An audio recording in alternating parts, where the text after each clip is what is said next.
Dimanche 6 mars 2022, chers téléspectateurs, bonsoir et bienvenue dans cette nouvelle édition de votre journal version française. Merci de nous rejoindre sur Viva pour vous informer. Tout de suite, concernant les actualités marquantes de ce dimanche, la présidente de l'association FITI, la première dame, Madame Mial Radzuil, n'a participé à un reboisement ce jour à Ansar Manakar. Quelques femmes membres du gouvernement l'ont rejoint dans ce cadre, ainsi que les membres des associations féminines de Manakar. Ce reboisement s'inscrit également dans le cadre de la célébration de la Journée internationale de la femme. Mara Dramanzatouf nous en dit plus dans ce reportage. Madagascar subit actuellement les impacts du changement climatique. D'après la première dame, Mial Radzuil, à la fois présidente de l'association FITI, le reboisement est l'une des solutions pour y remédier, mais également pour préserver l'environnement pour les générations futures. Dans ce cadre, divers jeunes plants, des paulownias, des acacias, des bambous, des raffias, des eucalyptus, des cocotiers et autres arbres fruitiers ont été mis en terre ce jour à Ansar Manakar lors d'un reboisement initié par la présidente de l'association FITI, Mial Radzuil. La première dame procède chaque année à un reboisement à l'occasion de la célébration du 8 mars, la Journée internationale de la femme, d'après le ministre de l'Environnement et du Développement durable. Toujours d'après cette dernière, le reboisement contribue au développement du pays, à l'instar de la construction des infrastructures de développement, des femmes résilientes pour l'égalité des droits et pour le développement durable. Tel est le thème de la célébration de la Journée internationale de la femme pour cette année qui va être officiellement marquée ce mardi 8 mars à Antirabé, chef-lieu de la région Vaknakarach. Et toujours dans le cadre de sa descente à Manakar, la première dame a offert ce jour au lycée Silène Paul un centre d'accès à Internet. La présidente de l'association FITI a tenu à visiter le village anticyclone à l'occasion de cette descente et a également offert des fatana mitsit et des lampes à Zavan à Wanao. Cette dernière offre également son soutien et son aide au groupement des associations des femmes à Manakar, à Saint-Anal, qui a mis en place une pépinière. Reportage. Le secteur éducatif est un secteur primordial pour l'association FITI, présidée par Madame Mial Radzuil. Dans le cadre de l'amélioration de ce secteur, la première dame a offert un centre d'accès à Internet au lycée Silène Paul de Manakar ce jour. Une nouveauté pour les élèves de ce lycée qui va les aider à se documenter d'après leur dire. Sur le volet environnemental, une cause pour laquelle la première dame est particulièrement engagée, l'association FITI a offert de l'aide au centre de production de jeunes plants de Saint-Anal. Manakar n'a plus produit de jeunes plants durant 40 ans. Lorsque le groupement des associations des femmes de Manakar a demandé l'autorisation à en produire, Madame Mial Radzuil n'a pas hésité à leur venir en aide. Ce centre de production de jeunes plants ne contribue pas seulement à la protection de l'environnement, mais constitue également d'activités génératrices de revenus. Ces femmes seront donc des femmes autonomes qui apporteront des changements considérables au niveau de leurs familles respectives. Et la population de la commune rurale de Kinzavat a également bénéficié des offres de la caravane de la santé. Il s'agit d'une campagne de consultation sanitaire gratuite initiée par l'association FITI, présidée par la première dame, Madame Mial Radzuil, en collaboration avec le ministère de la Santé publique et divers partenaires. Cette initiative, Caravane de la santé, s'inscrit également dans le cadre de la célébration du 8 mars, la Journée internationale de la femme. Toujours un reportage de Radraman Zatouf. Il est difficile pour la population locale d'accéder aux offres sanitaires étant donné la localisation de la commune rurale de Kinzavat. Ces derniers doivent rejoindre Mananzar ou Fianarantsu pour les soins non pris en charge au niveau des centres de santé de base, comme pour les consultations ophtalmologiques, les échographies et les radiographies.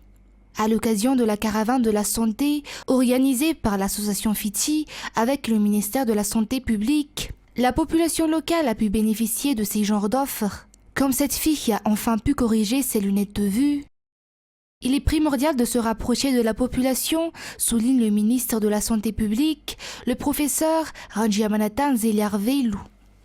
Dans ce cadre, mis à part les consultations sanitaires, l'écoute, les conseils et la sensibilisation à la lutte contre la violence sont également au rendez-vous dans cette campagne. Après la commune rurale de Kanzavat, la caravane de la santé a pris la route pour Manakar ce jour. Et sur un tout autre sujet, un gendarme de la compagnie Imirna Central a abattu ce matin un Dahal, voleur de zébus dans le district d'Indozorobe. Il avait également en sa possession un pistolet artisanal et 100 grammes de drogue. La gendarmerie était à la recherche de ce criminel depuis des mois selon les informations contenues dans ce reportage de Secha Rangianasi. Ce Dahal qui terrorisait la population locale d'Indozorobe venait de réaliser son forfait lorsque la gendarmerie l'a abattu dans le Fuktang à Kéran, dans la commune de Sadabe, district de Manzakanjin. Cette commune se situe entre les deux districts. Ce sont des gendarmes en tenue civile qui l'ont surpris et l'ont poursuivi. Lorsqu'il s'est aperçu que ces éléments de la force de l'ordre étaient à ses trousses, le malfaiteur a commencé à tirer. Les 3 gendarmes de la compagnie d'Imirna Central ont riposté et après un échange de coups de feu, le malfaiteur a été atteint et a succombé. Il a utilisé une arme de fabrication artisanale type pistolet fonctionnant avec des munitions de calibre 12. Lors de la fouille de son sac, l'on a également découvert 100 grammes de drogue de nature chanvre indien. D'après la gendarmerie d'Imirna Central, cela fait des mois qu'ils sont à la recherche de ce braqueur très connu dans le district d'Indozorobe. L'école de la gendarmerie nationale d'Imbous accueillera pour cette année 1500 élèves gendarmes. Un décret relatif aux inscriptions des candidats sera bientôt publié pour ceux qui souhaitent former la 77e promotion d'après les informations émanant de la gendarmerie. Reportage. Le Conseil des ministres du 2 mars a autorisé le recrutement d'élèves gendarmes. La gendarmerie va recruter pour cette année 2022 1500 élèves qui vont intégrer l'école de la gendarmerie nationale d'Imbous. Le recrutement vise principalement à renforcer la sécurité à Madagascar. L'objectif pour cette année 2022 est de mettre en place un nouveau groupement de 23 compagnies, 68 brigades, 36 centres spéciaux d'aguerrissement opérationnel, 4 brigades routières spéciales ou BRS, 3 pelotons de surveillance côtière ou PSC, et de renforcer les groupements qui nécessitent des soutiens en matière de sécurité. L'on vise également à mettre en place une compagnie de gendarmerie dans chaque commune. Un décret portant sur l'inscription des candidats sera bientôt disponible pour les hommes et femmes souhaitant former la 77e promotion de l'école de la gendarmerie nationale, d'après les informations recueillies au niveau de la gendarmerie. La gestion et le contrôle des cantines scolaires au niveau des écoles publiques vont être améliorés afin d'accroître le nombre des élèves bénéficiaires, mais surtout afin d'éviter toute forme de détournement d'après les explications apportées par le ministère de l'Éducation nationale. Le ministère invite également tout un chacun à lui prêter main forte étant donné la contribution de ces cantines dans l'amélioration des résultats scolaires et particulièrement dans les zones dénutries. Un reportage de Felana Rakutuarsu et de Jai Rangiamar.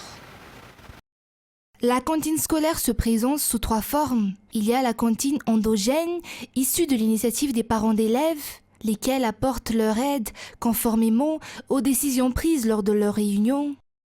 Il y a celle résultant d'une collaboration avec nos divers partenaires comme le PAM et enfin celle de l'État à travers le ministère de l'Éducation et l'ONN ou l'Office national de la nutrition.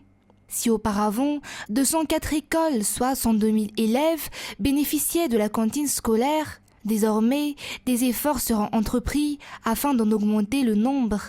Dans ce cadre, la transparence doit être instaurée pour éviter les diverses formes de détournement.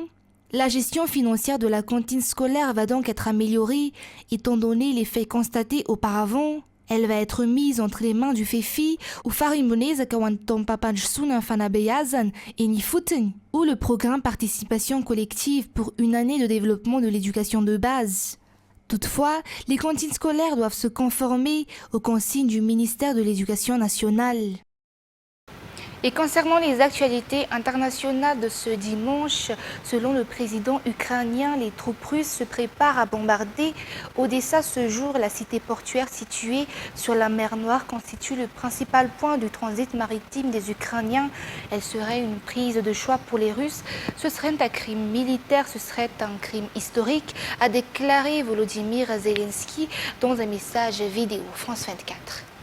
Gloire au peuple ukrainien. Je vais commencer par le soutien de la part de nos amis et de nos partenaires, avec des paroles extrêmement importantes, avec des actes concrets. Tous les jours, toutes les nuits, je parle aux dirigeants du monde entier, aux dirigeants des entreprises du monde entier. Tout le temps, l'Ukraine obtient de l'aide. Cette nuit, je me suis entretenu avec le président Biden. Je suis reconnaissant envers le président Biden pour ce qu'il fait pour l'Ukraine et aux Européens concernant l'instauration de nouvelles sanctions. Je me suis entretenu avec des sénateurs américains, plus de 200 personnes qui étaient absolument généreuses et ont proposé de l'aide concrète.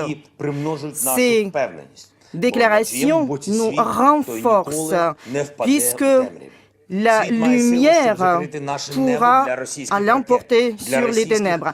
Il convient de fermer l'espace aérien pour pouvoir protéger l'Ukraine contre les avions.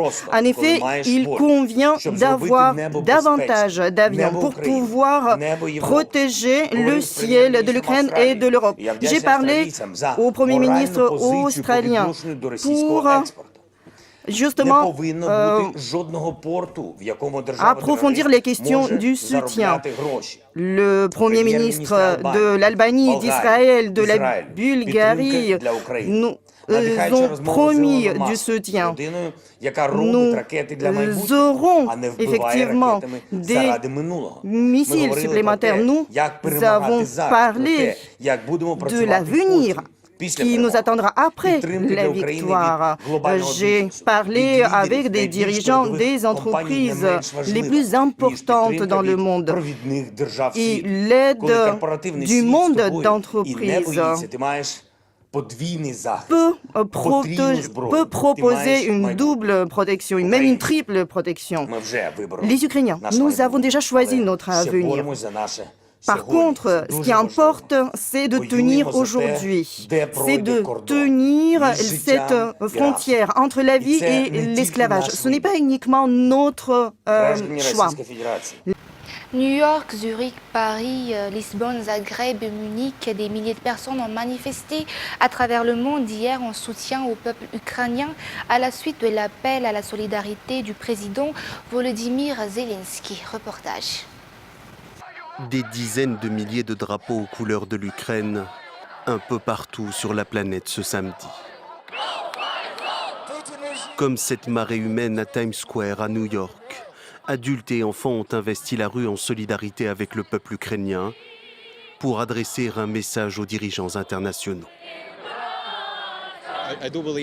Je crois que si les États-Unis, l'OTAN ou l'Union européenne décident d'une zone d'exclusion aérienne, ils vont éviter que des gens ordinaires meurent. Des gens ordinaires, pas l'armée. Parce que les Russes bombardent tout le monde, ils s'en fichent. Sur le vieux continent, le même élan de solidarité. Ils sont des milliers dans les rues de La Haye, Lisbonne, Zagreb, Paris et Londres. Beaucoup s'inquiètent du sort réservé aux réfugiés. Je pense qu'on doit accueillir plus de réfugiés ici, dans ce pays. On doit les aider davantage. À Munich, en Allemagne, les manifestants ont formé une chaîne humaine de 4 kilomètres entre les consulats ukrainiens et russes. Certains d'entre eux espèrent que Vladimir Poutine sera un jour jugé devant la Cour pénale internationale. Pendant des décennies, nous avons soutenu le comportement d'un despote. Nous, en Occident, on est tellement dépendants, et économie ou pas, le prix était définitivement trop élevé. Et on s'en est rendu compte trop tard. Cela ne peut pas fonctionner comme ça. Dans cette marée de bleu et de jaune, un autre message a émergé. Ces manifestations sont dirigées contre un seul homme, le maître du Kremlin, et non contre le peuple russe. Et toujours dans le cadre de la guerre entre l'Ukraine et la Russie, au 11e jour de l'invasion russe en Ukraine, Visa et Mastercard ont annoncé suspendre leurs opérations en Russie. Les deux géants américains des systèmes de paiement ne permettront plus aux cartes bancaires émises dans le pays de fonctionner à l'étranger et aux cartes étrangères de fonctionner en Russie. France 24. Les dernières sanctions contre la Russie viennent de deux géants mondiaux. Visa et Mastercard ont annoncé samedi suspendre leurs opérations sur le territoire russe. En raison du caractère sans précédent du conflit actuel et de l'environnement économique incertain, nous avons décidé de suspendre notre réseau de services en Russie. Suivi immédiatement par le concurrent Visa, l'annonce est lourde de conséquences sur la population.